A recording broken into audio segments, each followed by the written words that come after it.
Depuis les années 70, les Émirats du Golfe, sous la houlette de familles régnantes centenaires, connaissent une effervescence sans équivalent dans le monde arabe. Mais les contradictions et la confusion ne sont pas loin.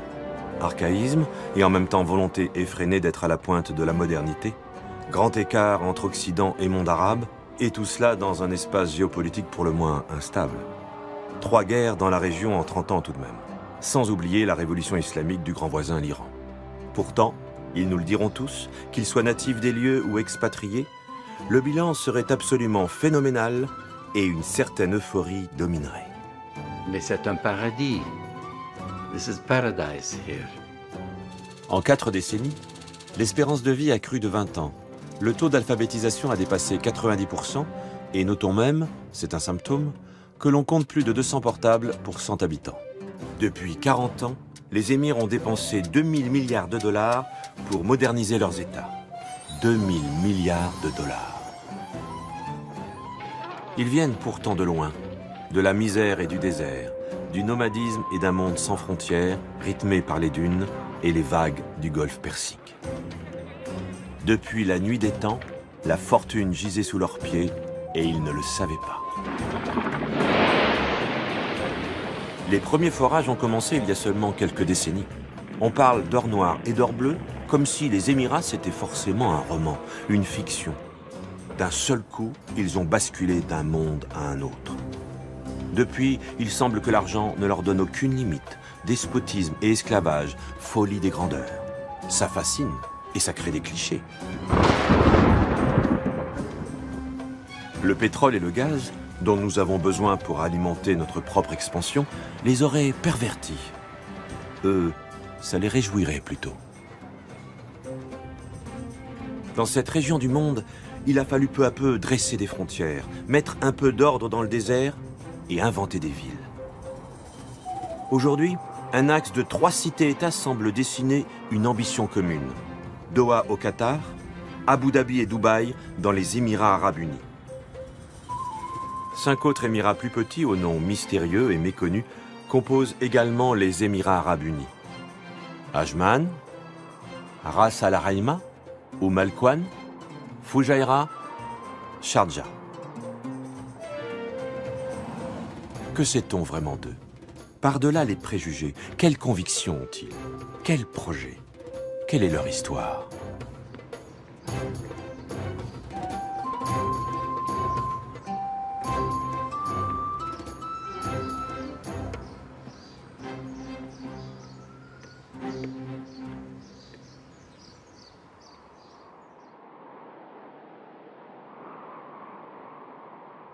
Il se trouve que l'un des plus éminents historiens du Golfe est un émir.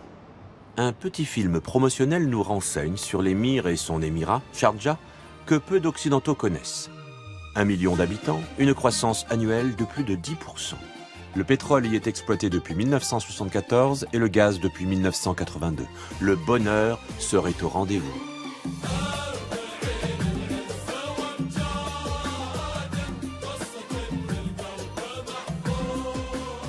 Son Altesse, le Dr Sher Sultan Ben Mohammed Al-Qasimi, est membre du Conseil suprême des Émirats arabes unis et monarque de Sharjah. L'émir historien possède un musée qui porte son nom où sont rassemblés quelques petits souvenirs personnels.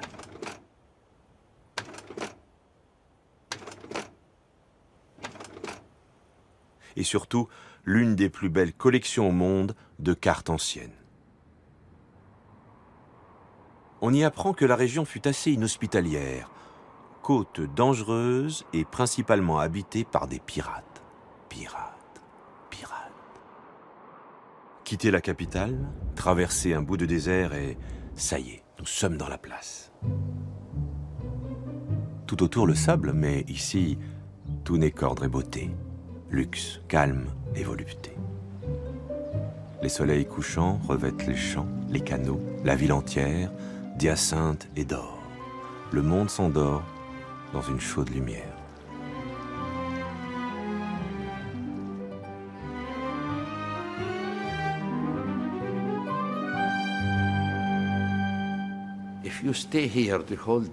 Vous pouvez rester ici toute la journée, vous n'entendrez pas le moindre bruit. Et pourtant, près de 70 personnes travaillent ici. Sauf qu'on ne peut ni les voir, ni les entendre.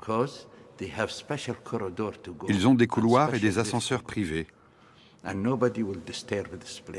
Personne ne peut emprunter ces couloirs à part moi.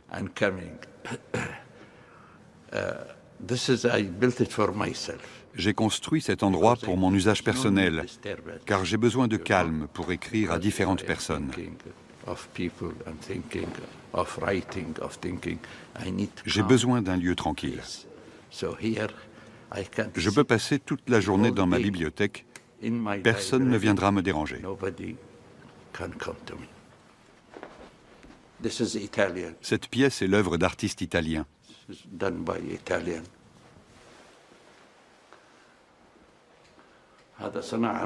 Ce sont des céramiques de fabrication locale.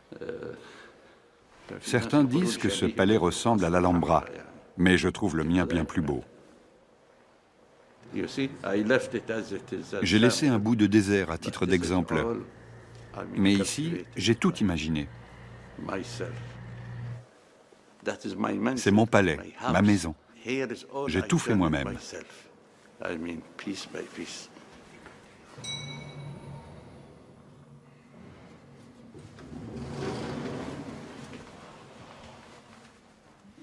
Tous ces dossiers sont destinés à un livre que je suis en train d'écrire, les Qawasim et l'occupation britannique.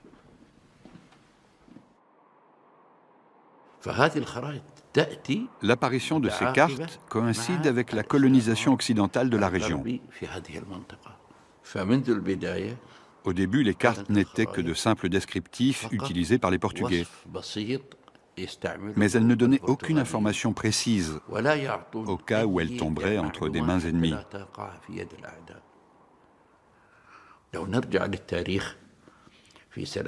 Si on reprend l'histoire, en l'an 1450, les Turcs ont occupé Istanbul. Le pape de Rome a alors décidé d'interrompre tout commerce avec l'Orient. C'est à ce moment-là que les commerçants et les marins ont commencé à chercher une route vers l'Inde. Quand Vasco de Gama est passé par ici, il allait en Inde et en a rapporté des produits pour le Portugal. Cette Arabie heureuse que découvrent les Portugais au XVIe siècle est en tout point semblable à celle filmée il y a 60 ans.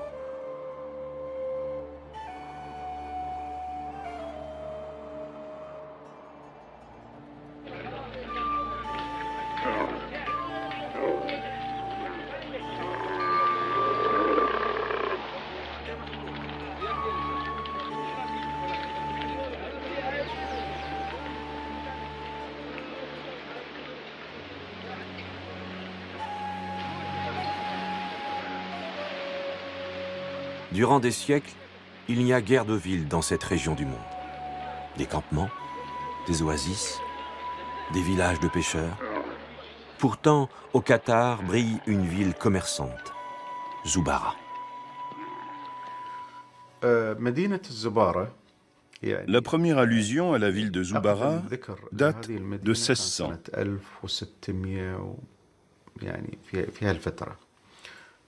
Elle était alors dominée par 3 grandes tribus, celle de Ben Ali, celle de Selim et celle de Ma'adid qui n'en formaient qu'une seule. La ville de Faria, un village à l'époque, était peuplée par la tribu de Selim, spécialisée dans la pêche des huîtres. Ces habitants comptaient sur le Bahreïn pour le commerce de la perle. Après 1800, la ville de Zubara a commencé à subir des vagues d'invasions étrangères. C'était une ville riche et florissante, et elle faisait l'objet de convoitises. Tous les États de la région rêvaient de se l'approprier.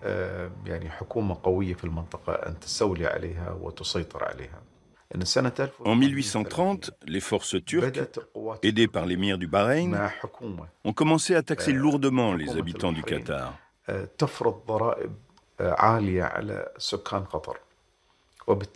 Afin d'échapper à leur emprise, les habitants ont décidé d'émigrer. Et c'est ce qui a marqué la naissance de la ville de Doha.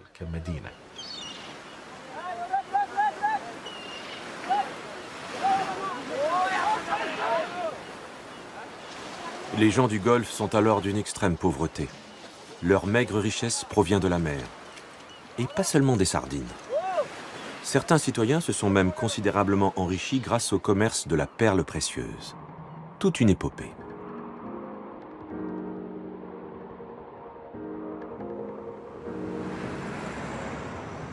Partout, certes avec plus ou moins d'élégance, on célèbre la perle qui fut pendant des siècles l'une des rares activités économiques des peuples du Golfe, du Koweït à Dubaï, en passant par le Qatar.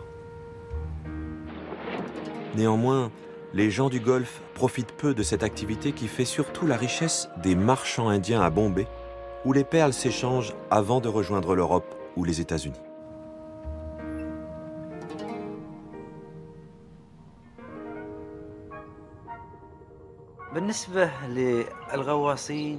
Autrefois, la plongée se faisait sans aucun matériel. Il n'y avait ni masque, ni bouteille, et cela rendait le travail particulièrement difficile. Il fallait plonger en apnée, en retenant sa respiration.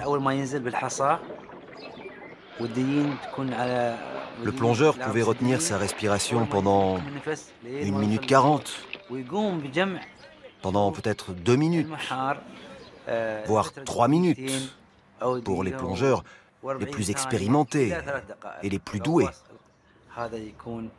Et cela leur permettait de ramasser des huîtres.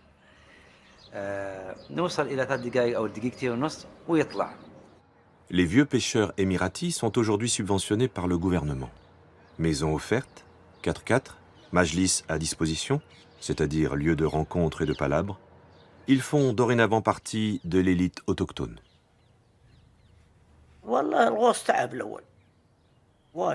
La plongée à l'ancienne n'était pas une partie de plaisir. C'était vraiment un travail épuisant. De notre temps, les pêcheurs passaient 3 ou 4 mois en mer. Mais ceux d'avant passaient plus de 4 mois en mer. C'était ça, la plongée à l'ancienne.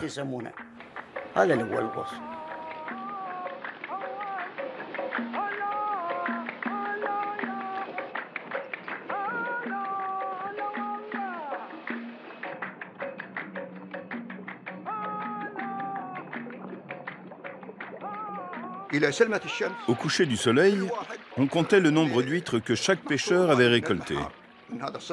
Et puis on mangeait. Il n'y avait pas grand-chose à se mettre sous la dent, seulement des dattes et du pain. Il n'y avait du riz qu'une fois par jour et uniquement au dîner. Les dattes, par contre, c'était matin, midi et soir. Quant à l'eau, il fallait se contenter d'un verre par personne. Le commerce de la perle devient une colossale entreprise. Transaction mondialisée qui, d'Anvers à New York, de Paris à Londres, confirme la dimension cosmopolite des gens du Golfe.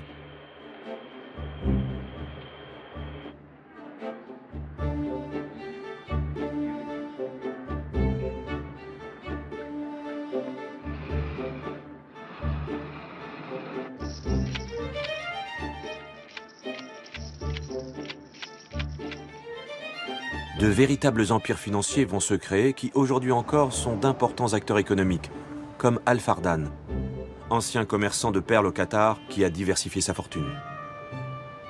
Banque, joaillerie, concessionnaire de voitures de luxe, immobilier. Mais c'est bien la perle qui est à l'origine de son immense fortune, dont son petit musée personnel donne un rapide aperçu. Un secrétaire flegmatique va égrener pour nous des sommes qui laissent rêveurs. 12 millions, 350 000, 6 millions, 2 millions de dollars, 35 millions. Ensuite, il y a eu l'arrivée des Britanniques, voyageurs et commerçants.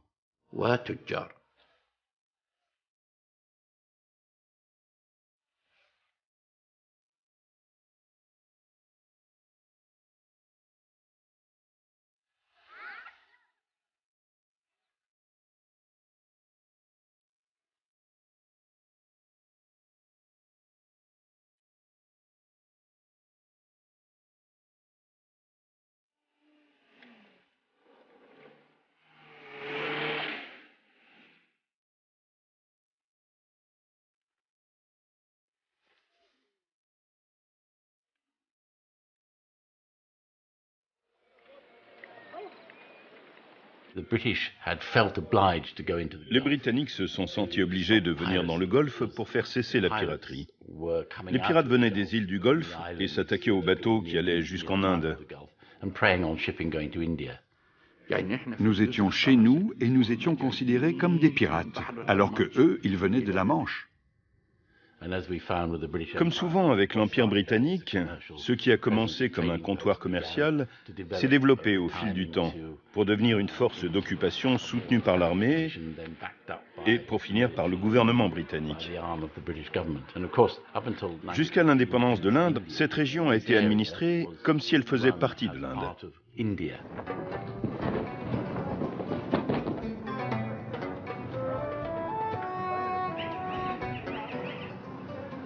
Dès le milieu du XIXe siècle, le Golfe devient une division de l'Empire britannique.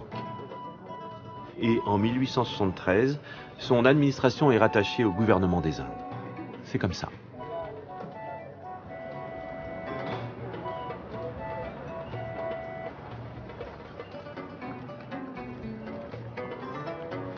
La domination anglaise va durablement marquer la vie des habitants du Golfe.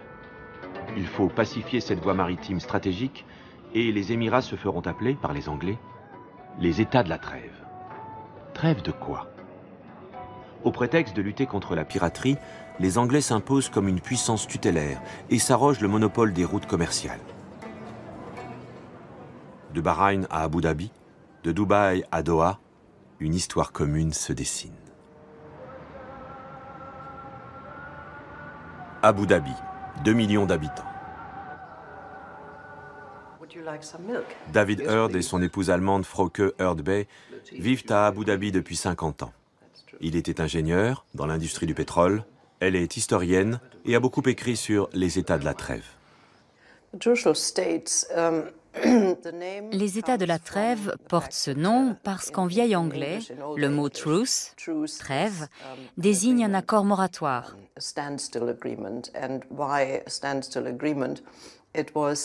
Cet accord moratoire avait à l'origine été signé en 1820 avec 11 chers qui s'étaient établis sur les bords du Golfe. C'étaient des chers des côtes et il y avait parmi eux les chers du Bahreïn.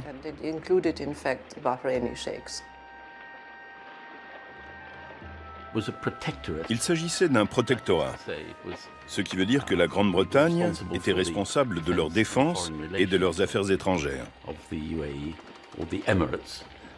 Il n'était pas question de diriger le gouvernement à leur place.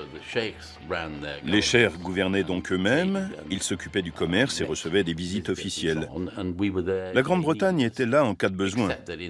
Pour ce qui relevait de la défense et des affaires étrangères, les traités leur imposaient de nous consulter en premier. Le gouvernement britannique a signé un accord avec chacun des chers. L'accord stipulait qu'ils ne pouvaient céder aucune partie de leur territoire à des puissances étrangères. Cela signifiait qu'aucun pays ne pouvait construire de centrale ou de consulat ou tout autre service du même genre.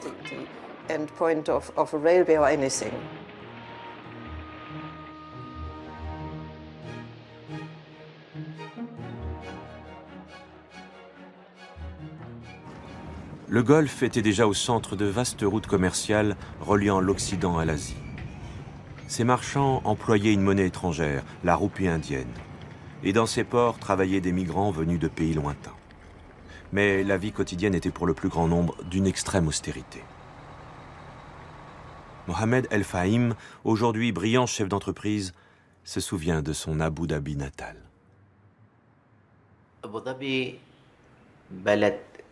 Abu Dhabi était un endroit primitif. C'était un village de pêcheurs de perles. Il n'y avait ni rue, ni bâtiment, ni électricité, ni téléphone, ni infrastructure d'aucune sorte. Pendant plusieurs heures, il va évoquer l'insalubrité, l'absence d'écoles et d'hôpitaux. Abu Dhabi n'était qu'un village de pêcheurs fait de maisons en feuilles de palmier. Les chameaux et les ânes étant généralement les seuls moyens de transport. Mortalité infantile, malnutrition.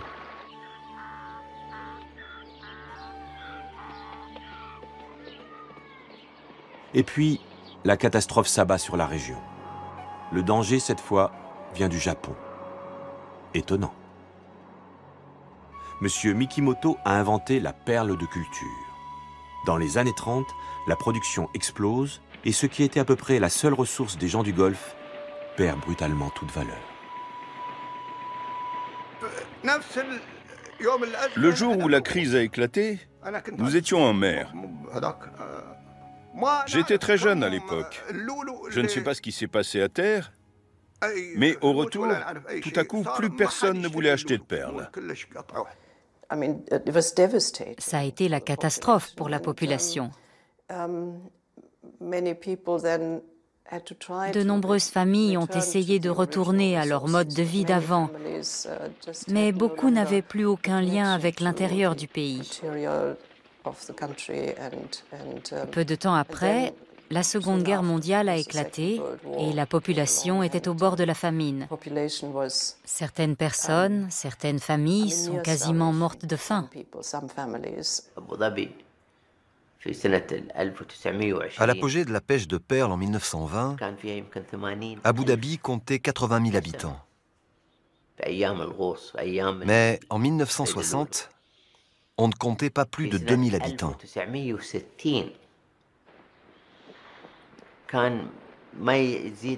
La situation était comparable dans le reste des Émirats. Ce n'était pas mieux qu'à Abu Dhabi.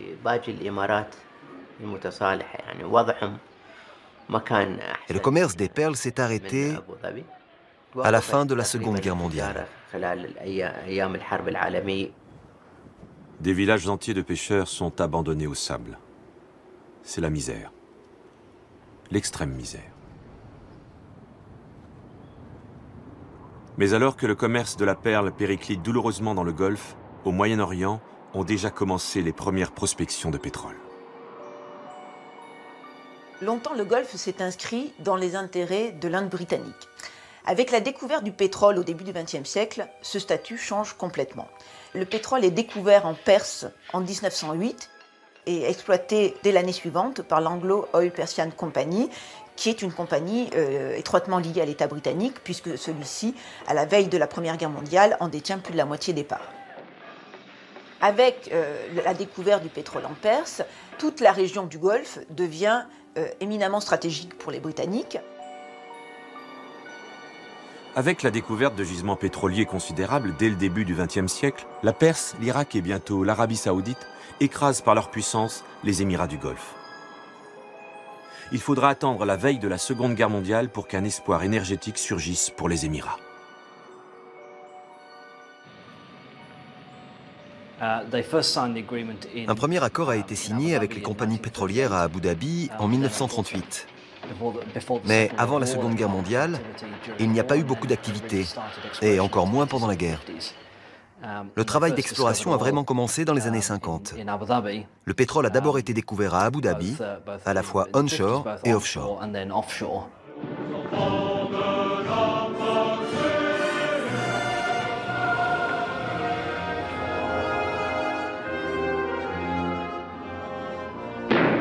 Annexion des grandes puissances mondiales sur de petits pays affamés? Non, on ne dit pas à la France, les États-Unis ou l'Angleterre, on dit Exxon, Total, British Petroleum. La grande aventure du pétrole et du gaz va commencer.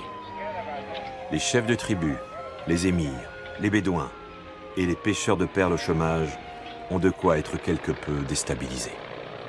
Débarque dans le même mouvement une cohorte d'occidentaux, ingénieurs, scientifiques, cadres spécialisés, ouvriers aguerris, géologues.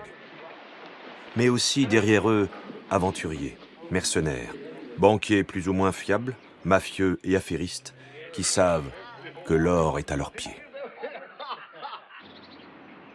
Une sorte d'impérialisme très désorganisé s'abat sur les gens du Golfe. Dans leur esprit, l'or noir est peut-être aussi périssable que la perle. Attention de ne pas de nouveau sombrer dans la misère quand s'épuiseront les ressources venues du ventre de la terre. C'est l'une des hantises du cher Charbout, lui qui règne en maître dans l'émirat d'Abu Dhabi, le plus riche en pétrole.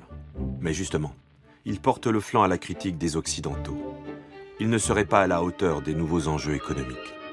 Car pour eux, rien n'est encore transformé, ni pour leur prince, le Shir Shakbout bin Sultan, qui n'a rien changé à sa vie malgré la fortune, qui du jour au lendemain lui est revenu. Le Cher Charbout se trouvait dans une situation terriblement compliquée. C'était lui le chef. Il devait maintenir le pays debout. Il a donc gouverné en étant, comment dire, assez nerveux, mais fermement encouragé par son oncle, le Cher Khalifa. C'était un dirigeant nerveux, mais néanmoins efficace. Il a défendu l'intégrité de son pays, qui était alors sous la menace de l'Arabie saoudite. En effet, en 1952, a éclaté le conflit de Bouraimi, une oasis convoitée par l'Arabie saoudite qui est soutenue par la compagnie américaine Aramco. Abu Dhabi, de son côté, est soutenu par les compagnies britanniques et le Cher Charbout doit défendre l'intégrité de son territoire en dépit de guerres larvées que se livrent les grandes puissances pour le contrôle du pétrole.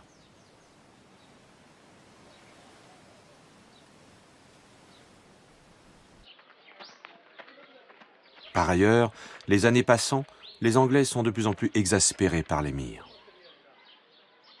At first, Sheikh Shakbout kept his revenues in Indian rupees under his bed. Then, when the springs bulged, he moved his money to the cellar underneath the palace, and a year later, when the rats started to nibble, he reluctantly opened a bank account. Today, he's the owner of an outsized checkbook, although he's rarely persuaded to use it. When he first watched the first of the huge tankers leaving for the refineries in England, he must surely have begun to realize that while oil brings money, money brings change. Charbout ne voyait pas le changement d'un très bon œil. Il n'avait pas envie que le monde bouge. Son frère, le Cher Zayed, était en revanche beaucoup plus sociable et plus ouvert. Et il voulait voir les choses changer. Il faut dire qu'à l'époque, le monde évoluait très vite.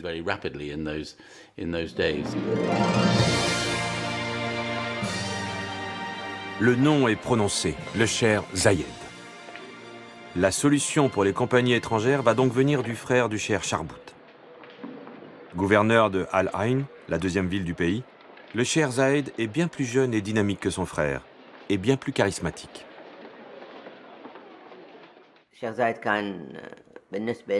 Pour nous, le Cher Zayed était un père, un oncle, un chef, un dirigeant. Comme il n'y avait ni administration ni ministère, chaque fois qu'un citoyen rencontrait des problèmes, qu'ils soient sociaux, financiers ou administratifs, il s'adressait au Cher Zayed qui lui donnait la fatwa ou la solution. Il servait de chef, de juge, d'exécuteur, tout ça à la fois. Al Ain est une oasis en plein désert. Le Cher Zayed développe l'agriculture et l'irrigation. Il devient un gouverneur éminemment respecté.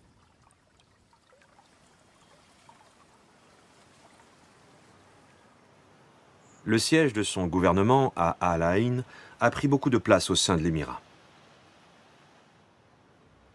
Le Cher Zayed reçoit dans son majlis les chefs de tribus pour régler ensemble les problèmes sociaux et économiques. À 150 km de là, à Abu Dhabi, le pouvoir semble figé. Britain controls Abu Dhabi's foreign affairs and guarantees internal security. But she's no direct means of moulding domestic policy. Partly because of this, the country's £25 million development plan is still in the Sheikh's pending tray. Si le Cher Charbout avait regardé la télévision, l'avait-il seulement? Il aurait pu découvrir que le représentant de sa gracieuse majesté faisait de plus en plus souvent le voyage à Al Ain pour déjeuner avec son nouvel ami, le Cher Zayed. Nous préférions traiter avec quelqu'un qui avait une vision plus internationale des événements. et qui était en faveur du changement. Ça a donc été une bonne chose que le Cheikh Zayed prenne le pouvoir en 1966, parce qu'il souhaitait voir son émirat se transformer.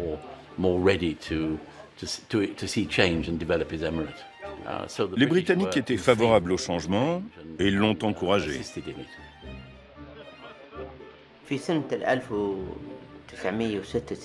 En 1966, la famille gouvernante s'est mise d'accord avec le Cheikh Zayed pour qu'il ne soit plus seulement le gouverneur de Al Ain, mais qu'il détienne aussi le pouvoir à Abu Dhabi. Cela lui permettait de gouverner à la fois à Abu Dhabi et à Al Ain. Bien sûr, le Cheikh Sharbout était exclu de cette décision. Il n'en savait rien. 6 août 1966. Le Cheikh Sharbout est prié de prendre ses quartiers d'été en Suisse. Le Cheikh Zayed a dorénavant tous les pouvoirs. At the wheel of this car is a man torn between two worlds. He's an Arab sheikh who was born in an old Arabia and will die in a new one. He worships Allah, loves the desert, and is one of the richest men in the world. His name is Zayed. L'affaire s'est donc réglée en famille, comme toujours ici, et avec l'appui des Anglais. Le Cheikh Zayed va sortir les liasses de billets des coffres de son frère et inonder le pays. Écoles, hôpitaux, infrastructures. Une véritable révolution industrielle et morale se met en place. Zaki Nusseibeh va devenir un personnage clé du régime. C'est le traducteur officiel du Cheikh Zayed et durant des décennies, il partagera l'intimité du souverain, porté par une admiration sans condition.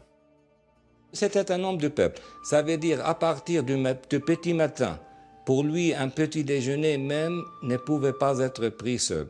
Donc il invitait toujours ceux qui étaient autour de lui, même ses corps de garde, même n'importe qui, pour venir partager son petit déjeuner. Il restait tout le temps ouvert à recevoir les gens. Il aimait les gens. Il ne pouvait pas même passer un jour sans contact avec son peuple. Il s'est déplacé partout dans les Émirats, non pas seulement à l'intérieur d'Abu Dhabi, mais dans les autres Émirats. Il s'est déplacé partout pour contacter les gens. Il parlait avec les hommes qui travaillaient pour lui en disant « Voilà, vous êtes responsable devant moi, je ne peux pas contacter chaque Émirien, mais c'est de votre devoir de me dire s'il y a un besoin quelque part. » Toute cette activité a dynamisé l'économie et le commerce et a redonné espoir aux citoyens.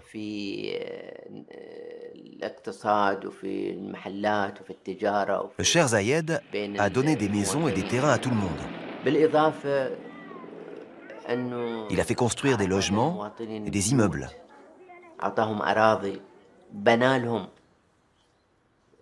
Notre vie a changé avec l'arrivée au pouvoir du Cheikh Zayed. Abu Dhabi, la capitale la plus riche du monde, a jailli du sable. Son shir, qui perçoit 3,5 millions de dollars par semaine grâce à ses royalties sur ses gisements de pétrole, a en quelques années rattrapé 2 siècles de retard. Notre problème, dit-il, n'est pas de savoir où prendre l'argent, mais de savoir comment le dépenser. On se gausse de ces petits pays arabes qui semblent dilapider l'argent facile. Une sorte de paternalisme agacé et quelque peu méprisant devient la règle pour évoquer ces Arabes devenus riches, alors même qu'en Occident, les 30 glorieuses de l'après-guerre touchent à leur fin. En attendant que soit achevé son nouveau palais, le Cheikh Zayed abrite ses Rolls, Mercedes et Ferrari sous des bâches. Il ne se sert en effet de ces bolides que pour des pointes de vitesse sur l'autoroute de 150 km qu'il a fait construire entre sa capitale et la frontière de l'émirat de Dubaï. Et puisqu'il y a une autoroute et des voitures, pourquoi n'y aurait-il pas de feu de circulation? L'émirat de Dubaï, 3 fois plus peuplé, c'est tout autre chose. Son port, où toutes les races du Moyen-Orient se sont rassemblées, c'est le port de Hong Kong du Golfe Persique.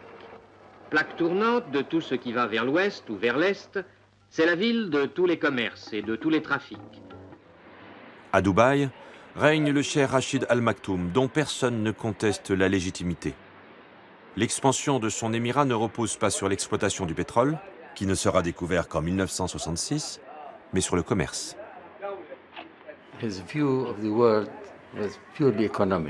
Il avait une vision du monde purement économique. Il voulait attirer un maximum de capitaux étrangers afin de construire un pays moderne à Dubaï.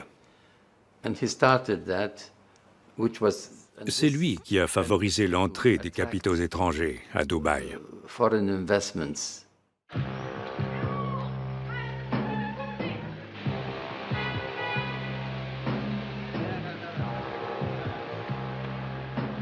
Tout a commencé par l'or et les échanges commerciaux plus ou moins licites avec le voisin iranien et indien.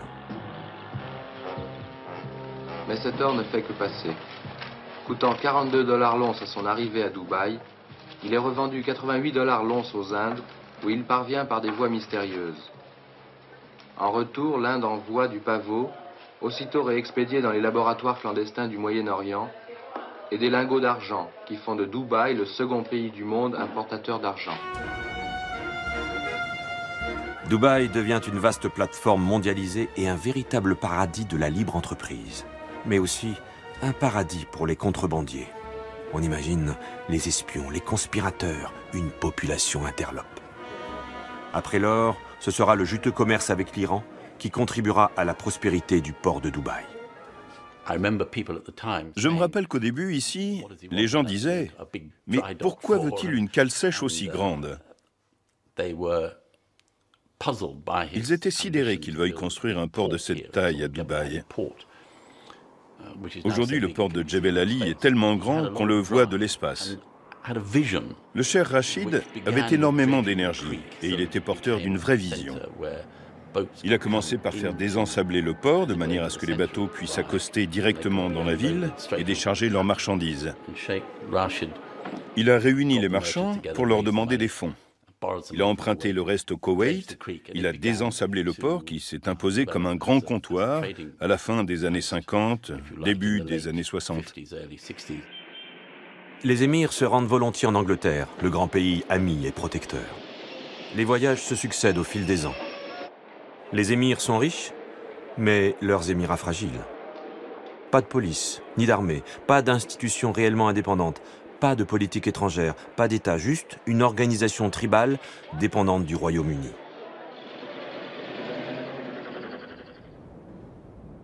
Même les frontières sont incertaines. Comment justifier des lignes de partage quand le désert est infini ?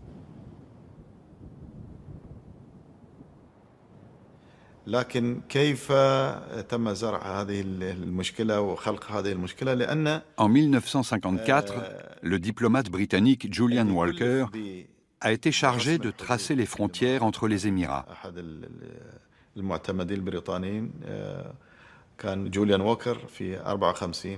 Voici ce qu'il m'a raconté. Le défunt Cheikh Zayed m'avait demandé en 1954 de tracer les frontières entre les Émirats.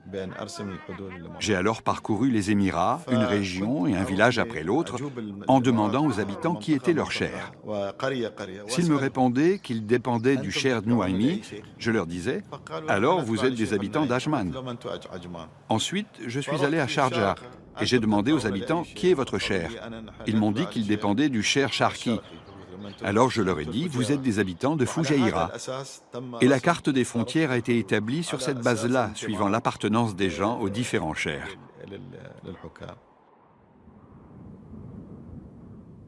Et puis le pétrole attise les convoitises. Ce gisement surgit de nulle part. Il appartient à qui finalement ?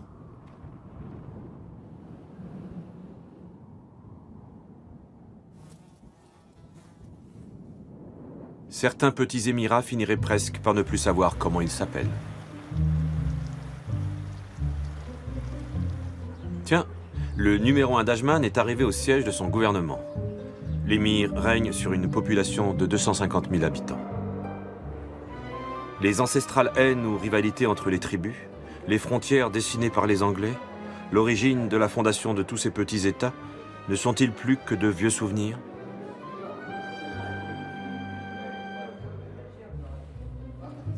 L'émir, le voilà. C'est lui. Son Excellence Humayd Ben Rachid Al Nouaimi n'apprécie que modérément que l'on évoque les limites de son État.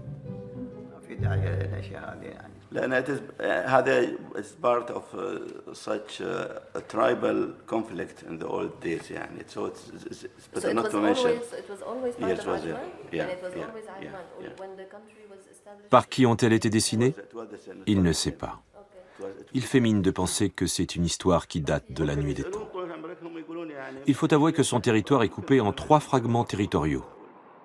La capitale Ajman est à 60 km de Manama et Masfout est à 100 km. C'est une réalité qui peut sembler un peu farfelue et qu'il est très difficile d'évoquer avec l'émir.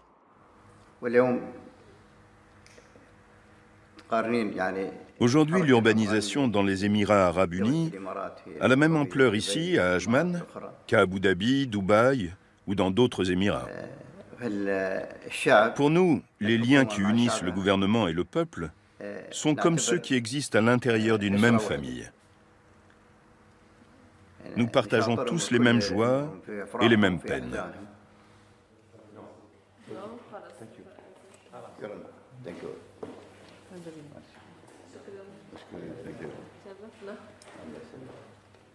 L'émir de Sharjah n'est guère mieux loti que son confrère d'Ajman, avec un territoire en forme de puzzle dont il manquerait quelques pièces. Ces découpages, hérités des traités de protection du XIXe siècle, avaient alors permis aux Britanniques de diviser les pouvoirs tribaux pour mieux les maîtriser. Mais un siècle après, ces confettis de territoire affaiblissent considérablement la situation de ces Émirats.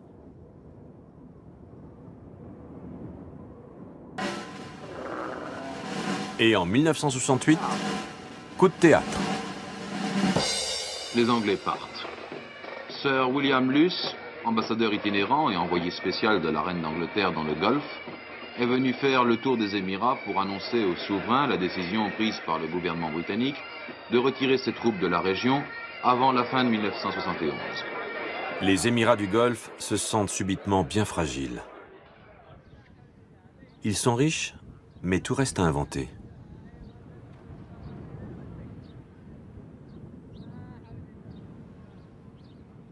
Si les Anglais se retirent du Golfe, c'est qu'en 1968, l'Empire britannique n'est plus ce qu'il était. Crise économique, décolonisation. À l'époque, la presse populaire criait au colonialisme, à l'impérialisme, au capitalisme, tous ces vilains mots en isme. Et les Britanniques étaient montrés du doigt dans le Golfe et partout ailleurs. Ils trouvaient bien sûr que c'était totalement immérité, mais qu'importe. Le gouvernement britannique s'est soudain retrouvé dans la nécessité de faire des économies. Il a donc décidé de réduire sa présence militaire à l'est de Suez, ce qui impliquait de quitter les bases militaires dans le Golfe ou dans la région dans son ensemble. C'était la seule solution. En 1968, quand les Anglais ont annoncé leur politique, leur intention de vouloir quitter la région, le pays du Golfe était vraiment apeuré parce qu'il n'existait pas une armée, il existait beaucoup de disputes autour. Avec ce pétrole, on disait mais comment est-ce qu'on peut assurer notre indépendance et souveraineté? Nous savons par exemple que le cheikh Zayed, qui mesurait la gravité de la situation, a proposé de payer pour que les troupes britanniques restent plus longtemps. Mais le gouvernement a bien sûr refusé cette offre généreuse. Et on savait qu'il existait des problèmes entre les Émirats à cette époque-là. Il existait aussi des disputes avec les voisins. Donc, il existait un problème de sécurité majeur. Une idée pourtant s'impose. Les gens du Golfe doivent créer une grande fédération.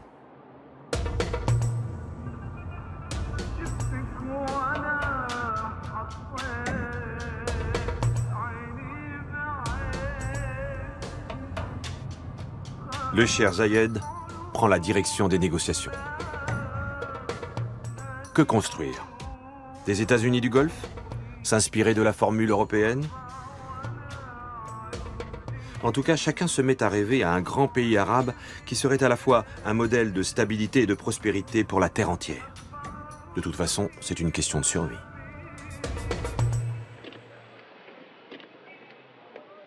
Le Cheikh Zayed, ce nouveau roi du pétrole, va d'abord s'allier avec le Cheikh Rachid, le roi du commerce.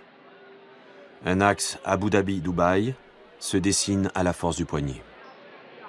Au début, Cheikh Rachid de Dubaï était très soupçonneux. Il ne pensait pas possible de pouvoir établir un État moderne avec armée et tout. Cheikh Rachid était un homme très pratique. Pour Cheikh Rachid, la politique était une chose qui n'intéressait pas. C'est le business, c'est l'intérêt de l'État, c'est le commerce. Mais en effet, ils ont établi un contact très chaleureux. Les deux hommes se rencontrent fréquemment dans le palais de Dubaï du Cheikh Rachid. Mais dans l'émirat de Ras Al Khaimah, l'émir Al-Qassimi exprime des réticences face à la position dominante de ces deux hommes. Au Qatar, l'émir Al-Thani craint pour la souveraineté de son royaume. De l'émirat d'Umm Al-Quwain, où règne la famille Al-Mualla, à l'émirat de Fujairah, d'Ajman à Sharjah, les familles régnantes débattent.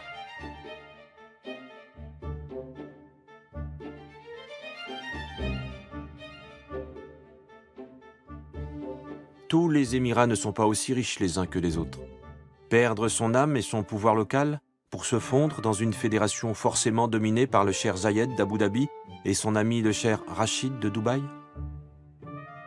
Car tout ça est d'abord une affaire de famille, de tribus qui n'ont pas toujours été amies. Et les familles elles-mêmes ne sont pas tendres entre elles. Les passages de pouvoir se font souvent dans la souffrance. Tel émir tue son oncle pour prendre sa place, tel fils destitue son père parti en voyage, tel autre fait assassiner son frère pour prendre sa place.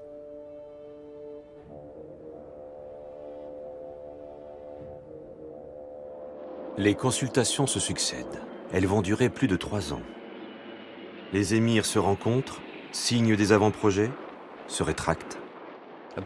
À cette époque, la Grande-Bretagne avait pour habitude d'essayer de regrouper ses anciennes colonies. Enfin, comme je l'ai dit, c'était des protectorats et non des colonies. Quoi qu'il en soit, les Britanniques voulaient que les pays du Golfe restent unis pour mieux s'imposer. Ce serait mieux qu'ils restent ensemble et forment un groupe plus grand. Mais essentiellement pour des raisons d'ordre familial et géographique, les deux États du Nord, le Bahreïn et le Qatar, sont partis chacun de leur côté.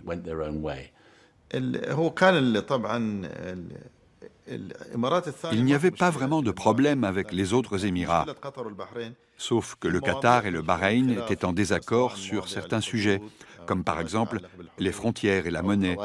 Et comme chaque pays avait son point de vue sur la question, ils n'ont pas réussi à s'entendre.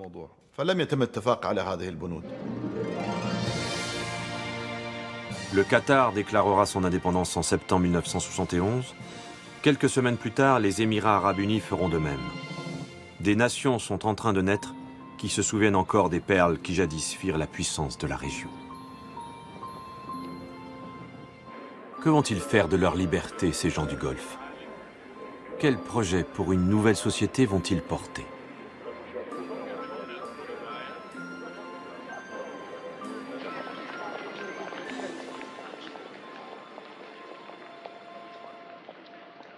Le drapeau des Émirats sera frappé de couleurs évoquant les empires de l'âge d'or de l'islam. 4 bandeaux qui symbolisent ensemble l'unité de la nation arabe. Mais à peine devenue autonome, la région déjà vacille. L'Iran, immédiatement, investit les petites îles Tombes qu'elle revendique aux Émirats arabes unis. Une centaine d'habitants seulement, mais un confetti extrêmement stratégique, car rayonnant au large du détroit d'Ormuz, où transitent plus de 2000 pétroliers par an.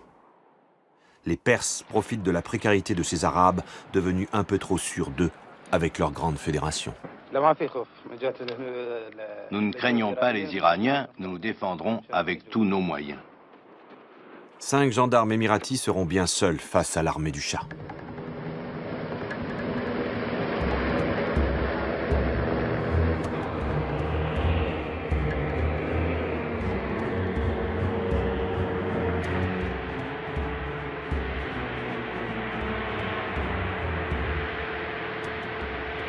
De son côté, l'Arabie saoudite a déjà marqué des points. Elle a agrandi ses frontières en rognant sur l'émirat d'Abu Dhabi. Le Cheikh Zayed laisse faire. Ses envahissants voisins doivent devenir ses nouveaux protecteurs. Il privilégie la stabilité de son jeune État plutôt que la guerre, qui pour l'heure, avec 3 canons et quelques avions, n'aurait aucune chance d'être gagnée.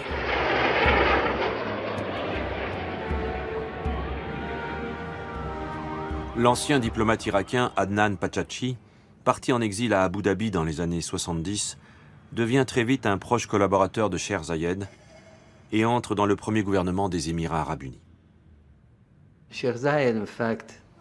Le Cheikh Zayed voulait consolider les relations et en finir avec ses problèmes de frontières. C'est pour ça qu'il a fait beaucoup de concessions. Il disait, nous avons suffisamment de pétrole. Si nous cédons quelques terres riches en pétrole à nos voisins pour assurer la paix et la sécurité le long de nos frontières, ce n'est pas grave, puisque nous en avons assez pour nos propres besoins. Au Qatar, le jeune État se cherche. 6 mois après son indépendance, en février 1972, le cousin de l'émir joue la modernité pour évincer le monarque en place, accusé d'immobilisme et d'enrichissement vraiment personnel. Mais alors, vraiment trop personnel. C'est grâce à la télévision qu'il informe son peuple que c'est lui qui, dorénavant, va prendre les commandes du royaume. Rien ne doit arrêter le progrès. Le vieil émir est prié par son cousin de prendre ses quartiers d'hiver et un exil doré à Londres. Mais bientôt, la guerre du Kippour éclate, qui va bouleverser la donne. Les Égyptiens et les Syriens attaquent simultanément Israël. La principale conséquence de ce conflit, c'est le choc pétrolier de 1973. Les pays du Golfe décident une augmentation de 70% du prix du baril de pétrole et l'OPEP réduit sa production pour faire pression sur Israël et ses alliés. Les Émirats, le Qatar, le monde arabe savent dès lors qu'ils peuvent peser sur l'avenir économique de l'Occident tout entier. Avec l'embargo sur le pétrole de 1973, nous avons vu le prix de l'énergie s'envoler. Ça a marqué le début de ce que certains économistes considèrent comme le plus grand transfert de richesse de l'histoire de l'humanité. La crise actuelle nous fait basculer dès aujourd'hui dans l'ère du pétrole cher. Les difficultés d'approvisionnement, l'élévation des prix nous condamnent à limiter notre consommation. Mais est-ce possible ? L'OPEP a été créé dans les années 60 et Abu Dhabi en est membre depuis longtemps. Au départ, le rôle de l'OPEP était de garantir des taux plus équitables aux pays producteurs de pétrole face aux compagnies pétrolières qui dominaient le marché jusque-là. C'était elles qui fixaient les prix et les quotas de production et qui déterminaient aussi le montant des taxes versées aux pays producteurs. Ensuite, à partir de 1973, après le premier choc pétrolier, les prix ont considérablement augmenté. Et tout à coup, les pays producteurs de pétrole se sont retrouvés en position dominante. Une redistribution des richesses est en œuvre dont personne encore ne prend vraiment la mesure, ni n'est capable d'évaluer l'impact. Les pétromonarchies pèsent dorénavant sur le destin du monde, mais c'est sans compter sur l'insécurité de la région. Bientôt vont éclater les guerres du Golfe, qui mettront en péril ces petits paradis de prospérité.